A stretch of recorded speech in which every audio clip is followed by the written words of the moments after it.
Welcome everyone to episode 116 of 1 Hour, 1 Decision, 1H, 1D. I am Chris. And I am Tom. And we take 60 minutes and play a random game on Xbox Game Pass and decide, well, is this random game worth your time? Or are you lost? Yeah. There. Yeah. This episode, we're going to be talking about a very aptly named game called Lost in Random, which we tend to do on this particular show. But this game was made by Zoink / Thunderful. I think this was like a joint venture between the two. And it was part of the EA Originals thing that they were doing for a little bit. And then I think they stopped. I don't know what's going on with that whole program. But this game came out back in September of 2021. As usual, I played this on the PC and it was 8.8 gigabytes on the PC. Tom, what about you? Look at these size savings. Finally, things line up the way we expect. 5.1 gigabytes on the Xbox One. Now, Zoink and Thunderful working together to make those megabytes count on the Xbox. Yeah, saving gigs. Gigs on gigs. That's a big amount. So, Tom, what kind of game is this? I have a very generic third-person adventure. Yeah, that's exactly what I wrote. You also included the word. I did put third-person adventure game. Yes. It's kind of redundant. Yeah, what kind of game is it? This kind of game? Yeah. When you're having a conversation, though, you can throw that in. Well, see, I was taking a cue off of their Xbox savings. See, you had 8.8 gigabytes and you have 4 words. I have 5.1 gigabytes and 3 words. There you go. So we're just staying on par with what our platforms that we're playing with. There you go. That's fair. So what about that game loop? I wasn't quite as generous here. Walk around talking to NPCs and exploring the world to trigger some cutscenes. Okay. I put utilize a deck of abilities while progressing the story. Yes. Eventually you get there. I guess you're right. That's interesting, though. We'll get into that. But let's get into our likes about this game. Well, I will start. And it sounds like you agree with me that the art style was really cool. It's got this kind of Tim Burton stop motion style aesthetic to it. It looks like a movie, a stop motion movie. Definitely, I agree. And it also reminded me of, which I guess they were inspired by Tim Burton's art style, Double Fine. And I don't know if you've played Psychonauts and Psychonauts 2. They have that kind of quirky art style as well. Some people, it might be a little off-putting for some people, but I kind of like it. It kind of reminds me of, I think another one of our likes is Invader Zim and stuff like that. Yeah, because it is kind of dark and twisted. Yeah. It's got kind of that creepy, makes you kind of uncomfortable or unsettled kind of style to it. And most importantly, this game will age well. Yeah. Right? It's going to look good, for basically forever. It's not trying to look real. So yeah, and it's been around for a little bit. So yeah, it still looks good. Looks decent. Looks pretty decent. And I want to say also the game had a pretty good polish overall, I would say. It knew what it was, and it literally started as soon as you hit new game, the game just literally started. There was no, for me at least, there was no load time to get to that first, cut scene or whatever, and then right into the, I guess what you call the tutorial. It was kind of a tutorial in that first little section. But, yeah. And I think I enjoyed that the game teaches you as you go. We talk about this a lot. It did one of those en medias res style openings where it opens you up, you play, you get some of the mechanics and things, and then it kind of resets you back to another character. Right. but that's okay. I think they wanted to kind of show you what the game looked like, Mhm. what your future looks like, Right. basically. But I will say it's not as jarring as what I thought was when we played Dragon Age, Yeah. because again it was still so weird that you played as like I guess one of the default characters, and then it's like then you went and did your create a character and then did the same sequence again. Like that was kind of weird, I thought. See, I really enjoyed it, but I I I know. enjoyed I enjoy that aspect of the but tell me what really happened, kind of thing. Mm, I yeah, like that, but here that doesn't happen. Here it's very like these were actual events that happened, and then you're playing a different set of characters. So right, right. And like I guess a Tim Burton or a Double Fine, this game had a decent writing and actually pretty funny lines, I thought. And interestingly enough, this was actually written by Ryan North, who is a Eisner Award winning writer, and he used to write for Adventure Time and did some comics for Marvel, like the Unbeatable Squirrel Girl. So oh, interesting. Well, that does explain one of my little notes here, which is that the game sets up the world and the characters really well. Like yeah, it's pretty quick and thorough at the yeah, same time. Like you get to know who the characters are, you get to learn who their personalities are, you get invested in the stakes of the story, and yeah, like you get attached to them very quickly. And the villains are set up and mean right from the beginning. So it's yeah, very like, yeah, these are the good guys, and we know why they're the good guys, and we know why we like them. And these are the bad guys, and we know why we don't like them. Uh, it's very clear, very black and yeah, white, very clear messaging, which I liked, yeah. out of it. Yeah, and the characters, the two sisters' names are even and odd, which I don't know, I just thought that was funny, especially in a game about random and you die Chance, things and chance, and yeah. So it was yeah a lot. It was good. It was good, and I enjoyed that. I thought like once you got to the actual combat mechanics, I thought that was actually pretty neat. It was a cool idea that you basically get weapons and abilities as you defeat more enemies in your I guess it's like almost like arena style combat. mm-hmm. So yeah, as you defeat more enemies, you collect these like I guess tokens or something that fill up your kind of card meter, and then you get a chance to use said cards, which will either give you like a weapon or some sort of ability, I believe. So Yeah, it definitely looks like a pretty interesting set of mechanics. It's mhm. definitely different than Yeah, what you would expect from a third person action game, because right. the game kind of slows down, almost pauses, so that you can Yeah, deploy basically a card game mechanic. yeah.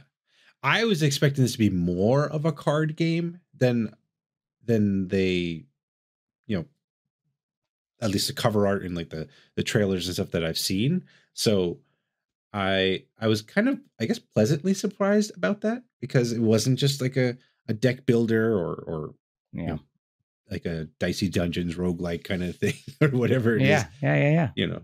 So that was I thought that was cool too. What else did you like about this game, Tom? Uh, I liked that the game is fully voice acted. Yeah, It's not Simlish. It's not wah, wah, wah, wah, wah. yeah, It's real dialogue. Uh, it helps with setting the tone. It yeah, helps with the humor. Uh, and it seems like they got pretty good voice acting talent too, because it yeah. again lends itself to you getting invested in the characters and liking the good ones and disliking the bad ones. So Right. Right. Yeah. I wholeheartedly agree. Everyone that I've encountered throughout my playthrough was definitely they weren't phoning it in. So that was good. It was good to see that. So that seems like we've gotten through all. Yeah, that's all I've Right. got for the nice stuff. I'm ready to talk about not so nice stuff. Okay. Well, okay, so I don't know if you experienced this, but I had problems with the camera, where sometimes my stuff would be like my character would be out of frame, or like I just felt like I wasn't really in control of the character the way I wanted. They weren't moving the way I expected them to move. Right. And sometimes in games, this is intentional. And it's, like Resident Evil is a classic example where the controls kind of fight you, but it's there to create suspense and tension. Here, I don't think that was going on. I think it was just, I don't know. Something was up. It was annoying. It bugged me. You didn't feel that way? I didn't think I've had that issue. And I was also playing on a controller as well. Okay. So I thought, maybe I'm just used to terrible controls. I don't know, but it felt pretty good. Different strokes for different folks. Yeah, I guess so. And I didn't mess around with the controls in the settings and stuff like that. So yeah, I don't know. And I was just a little confused about these gold pieces that you're picking up throughout the game. I don't know if there's a store that you use them to buy stuff. Maybe that's what you use to buy more cards or for your deck. I'm not entirely sure. At least in my playthrough, I didn't believe I heard or saw anything about what that was about. But I don't know if you had anything different from that. No, I mean, I didn't even notice the coins that you're talking about. Yeah, actually, that's fair. You did collect them. I didn't spend them on anything, so I guess I just kind of forgot about them. They didn't go anywhere in my notes, Yeah. They were generally like in these oval shaped jars with a little blue insignia on them. Right. We're using the breaking slingshot. Yeah. So the other thing, I felt like the tutorial happened twice because there's the beginning where you're fighting, kind of setting up the world and whatnot. But then as you play as Odd, you're playing as Odd, or you're playing as Odd? Odd. You're playing as Odd. And then once you get your die, they throw another. That's when they actually introduce the card mechanic. Yeah, which they didn't show in the first part. I was like, okay, that's interesting. Why did they break it up like that? They could have just done it there, but maybe they didn't want to show all their cards. Had to keep something up their sleeve for later. Dang it. That's all. That's all we got right there. But yeah, I don't know. I don't know how you felt about that, but I'll tell you what. I played for a full hour before meeting that dicey companion. And as you mentioned, that's really where the gameplay of this game really begins. So for me, that's a negative. I didn't even really get to this second tutorial. Wow. Yeah. And a large part of that you could claim is my own fault. Not because I stunk at the game, right? It wasn't like I was dying and having to reload or anything like that. Yeah. But there's so much dialogue. Every one of these little characters that's standing around, you can engage them in conversation. And unlike a typical RPG where you'd go up, talk to somebody, there'd be a block of text, and you could just kind of read through it pretty quick, depending on your reading speed. Sure. This is voice acted. So you're listening to them and you kind of have to go at the pace of the voice acting. To me, it just kind of dragged out a lot of these encounters where I was just like, gosh, these guys just don't shut up. I'm expecting there to be one sentence, things from these guys. And then they just talk and talk and talk. Hey, if you got an Eisner Award winner writer on your team writing it, damn well they're going to milk him for as much as they can in terms of writing. So there's that. Yes. I do want to, one more thing about the voice acting that bugged me is that while the game is fully voice acted, the dub Like the characters' mouths don't match what they're saying. In the cutscenes, it works fine. It looks like it was done properly. But like in the world, when you talk to somebody, there's a lot of like kung fu movie style dub where I was about to say the poorly dubbed kung fu movie. Oh boy, yeah, definitely true. And yeah, that did kind of take me out a little bit, but I felt like the story was still good enough for me. Like, okay, let me just see what's going on. And I don't think I had the same issue with you because I didn't really talk to many people. I just was like, I'm trying to beeline it through. I'm like, yeah, I'll talk to you later, whatever it is. There was a lot, but I agree with you. There was a lot of conversations that happened. There was one it almost felt a drag or BioWare-y with the responses in your conversations too, because you could be really nice or you could be a jerk.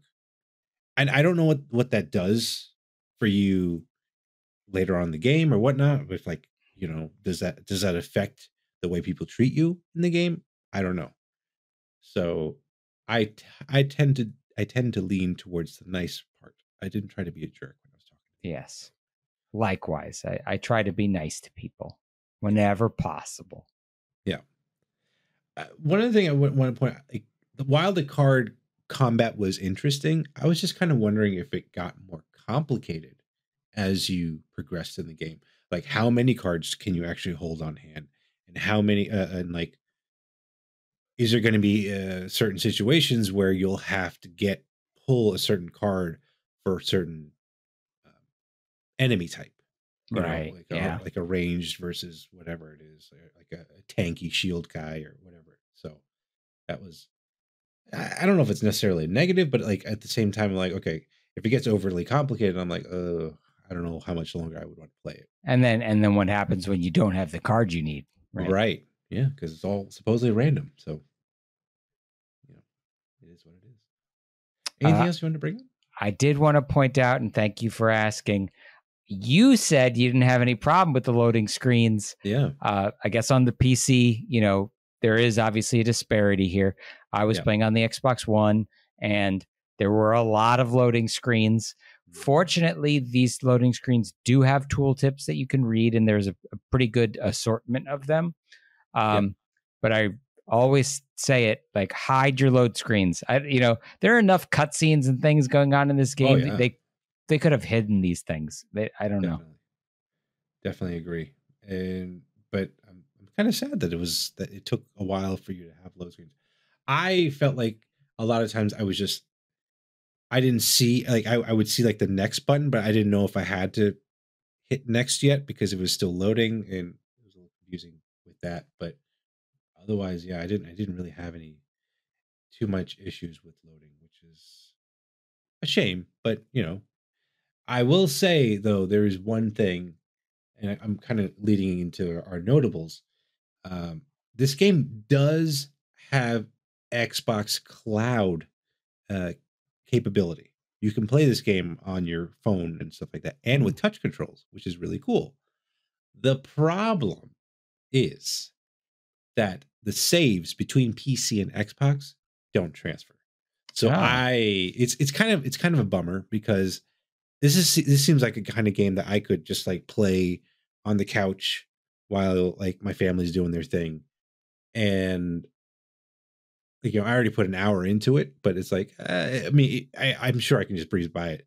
But it's like, just be warned, if you want to have that kind of flexibility while you're playing, like, maybe start your game on the Xbox, so you can kind of do your thing if you want to do it on your phone or whatnot. So, any thoughts for you, Tom? So in case it wasn't obvious from what we've been talking about this whole time, this is a game with a very heavy emphasis on story. And sometimes we like to talk about what this reminds us of. And this reminds me a lot of the time that we spent with Scarlet Nexus, where I was like, this story is very interesting, but I don't know if the game excites me all that much. And I wonder if this story could have been told better in a different medium, right? So in Scarlet Nexus, that story was better told as an anime. Yeah. And I very much enjoyed the anime. Like, I loved it. The game, not so much. Here, I'm kind of maybe putting the cart before the horse here. You might be getting where I'm going to go for my final decision, but I wonder if this could have been told as a miniseries or a movie or an animated, show or something like that, and maybe it would have been better. Well, I could tell you, though, that How Long to Beat does say this game takes about 12 and a half to 16 hours to beat. So not a exuberantly large amount of time to play it. But, it is an investment, I'd say, of like if you had a couple of weekends or whatnot. So, yeah. It's like watching a season of a show. Yeah, exactly. So, speaking of which, and you kind of already, like you said, gave your answer already, but are we going to keep playing this game, or is this worth your time? Well, see, maybe I approached it wrong, right? So, and I do feel kind of divided here. So I played for an hour. I never really got to the game, right?